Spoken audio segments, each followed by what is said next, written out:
Hello guys, welcome back to my channel.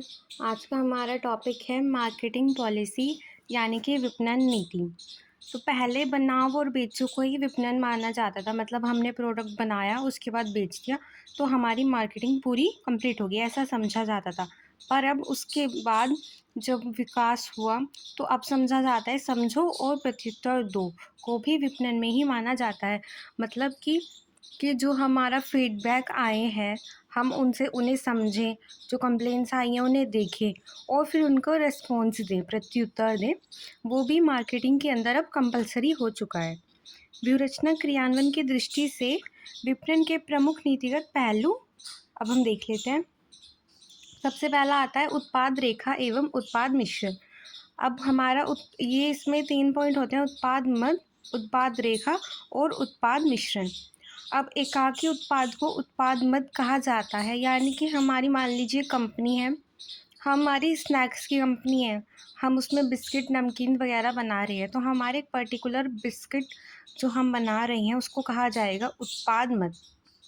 अब हम एक से अधिक उत्पादों का निर्माण जो आपस में संबंधित है, यानी कि हम बिस्कुट में भी कई वैरायटी बना रहे हैं, जैसे कि चॉकलेट वाले बिस्किट, क्रीम बिस्किट, अलग अलग तरह के बिस्किट ही बना रहे हैं, तो वो हमारी उत्पाद रेखा कहलाई जाएगी। और उसके बाद उत्पाद मिश्रण का मतलब ये है कि हम बिस्किट तो बना ही रहे हैं, साथ में हम और भी तरह के नमकीन, कुकीज़, स्नैक्स बना रहे हैं।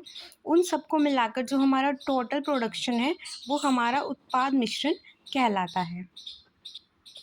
अब इसके बाद आता है वितरण के माध्यम मिश्रण। अब जब हम जिस भी तरह से डिस्ट्रीब्यूशन करते हैं, जिस भी तरह से हम अपने ग्राहकों तक सामान पहुंचाते हैं, उनको कहा जाता है वितरण वाहिकाएं। अब उनके कार्य क्या है? सबसे पहले वो क्या करते हैं? सूचनाओं का संप्रेषण करते हैं, सूचनाओं को भेजते हैं, खुद से स्वतः हस्तांतरण का कार्य करते हैं, वित्त का प्रबंध करते हैं। मूल्य निर्धारण में भी उनकी भूमिका है, क्योंकि जो हमारे एक्सपेंसेस आएंगे लोगों तक सामान पहुंचाने में, हम उसको भी अपने प्राइस में ऐड करेंगे। और संवर्धन क्रियाओं को भी संपन्न करेंगे, यानी कि प्रमोशन भी करना पड़ेगा ताकि लोग हमारे प्रोडक्ट्स खरीदें। अब इसके बाद जो हमारी वितरण वाहिकाएँ होती हैं, यानी कि जिन तरीक़ों से हम अपने ग्राहकों तक अपने प्रोडक्ट पहुंचा सकते हैं, वो 3 तरह की होती हैं: प्रत्यक्ष, अप्रत्यक्ष और संयुक्त। प्रत्यक्ष का मतलब ये है जो निर्माता है वो स्वयं ही ग्राहकों तक सामान पहुंचा रहा है। जैसे कि जो हमारा हम अगर प्रोडक्ट बना रहे हैं और साथ में हमने शॉप खोल ली, तो हम क्या कर रहे हैं? वहीं पे प्रोडक्ट बना रहे हैं और वहीं पे हम बेच रही है उसको। अप्रत्यक्ष में ये हो गया कि हमने अपने मिडलमैन रख दिए हैं, कि हम फैक्ट्री वगैरह से या फिर हम घर पे प्रोडक्शन कर रहे हैं, मिडलमैन हमारे प्रोडक्ट बेच कर आ रहा है।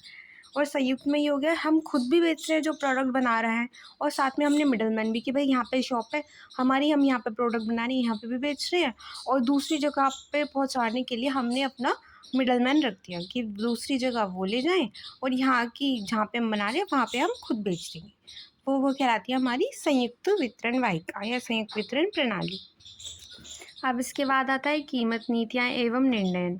कोटलर के अनुसार विपणन मिश्रण में केवल कीमत तत्व ही ऐसा है जो आय उत्पन्न करता है, क्योंकि जो हमारे विपणन मिश्रण होते हैं उसमें 4 तत्व होते हैं: उत्पाद, स्थान, संवर्धन और हमारा कीमत, यानी कि हमारा प्राइस, प्लेस, प्रोडक्शन और हमारी प्रमोशन। तो हमारी क्या होती है, जो ये तीनों एक्सपेंसेस है, क्योंकि हम अगर प्रोडक्ट बना रहे हैं तो खर्चा आएगा। अब हम प्लेस ले रहे हैं, हमने ख़रीदा है उसको या रेंट पे लिया है जैसे भी, तो हमारा खर्चा आएगा। प्रमोशन कर रहे हैं तो खर्चा आएगा। पर अगर हम उसकी कीमत का निर्धारण कर रहे हैं, खाली वही हमारी इनकम का सोर्स है, उससे हमारे पास इनकम होगी। तो सिर्फ यही है हमारा जो कीमत तत्व है आय उत्पन्न करने वाला। अब हमारी मूल्य व्यूहरचना 2 तरह की होती है: उच्च मूल्य व्यूहरचना और निम्न मूल्य व्यूहरचना।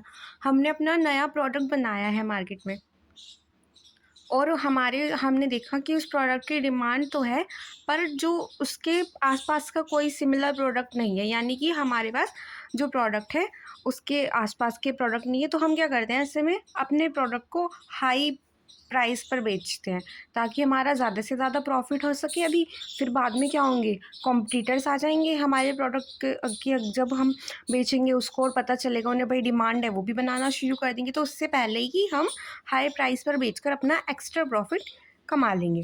और दूसरे में निम्न मूल्य व्यूह रचना में यह है, पहले में कंज्यूमर को पता था कि हाँ वो प्रोडक्ट उनके काम आएगा, उस प्रोडक्ट की उनको नीड है, फिर वो प्रोडक्ट बेटर के। पर यहाँ पे हमें लोगों तक वो प्रोडक्ट पहुँचाना है, उन्हें उसके बारे में कोई आइडिया नहीं है कि वो उनके लिए इम्पोर्टेंट हो सकता है या क्या नीड है। तो हम क्या करते हैं, ऐसे में उसको कम प्राइस पे बेचते हैं ताकि वो कंज्यूमर ख़रीदें, ट्राई करें, और फिर जब उनको रियलाइज़ हो कि हाँ भाई प्रोडक्ट बड़ा अच्छा है, तो उसके बाद हम अपना प्राइस धीरे धीरे बढ़ा दें। तो शुरू में कम मूल्य और बाद में ज़्यादा, ताकि लोगों को समझ में आ जाए कि उस प्रोडक्ट की उन्हें नीड है, वो प्रोडक्ट उनके काम आ सकता है। फिर उसके बाद वो खुद से खरीदने आएंगे। और पहले में क्या था, लोगों को पहले ही समझ में आ रहा था कि भाई हाँ हमें ये प्रोडक्ट चाहिए, तो इसलिए हम उसको पहले से ही हाई डिमांड पे बेच रहे थे, हाई प्राइस पे। अब इसके बाद आता है संवर्धन मिश्रण, प्रमोशन मिक्स। तो हमारा संवर्धन मिश्रण या प्रचारात्मक मिश्रण विभिन्न विपणन संचार उपकरणों का संयोजन है, जिसका उपयोग किसी उत्पाद या सेवाओं को बढ़ावा देने, विपणन उद्देश्यों को प्राप्त करने के लिए किया जाता है। मतलब कि हम जिस भी तरीके से अपने विपणन उद्देश्यों को प्राप्त कर रहे हैं, अपनी प्रोडक्ट के बारे में लोगों को बता रहे हैं, उसका प्रमोशन कर रहे हैं, वो सब हमारे प्रमोशन मिक्स कहलाते हैं।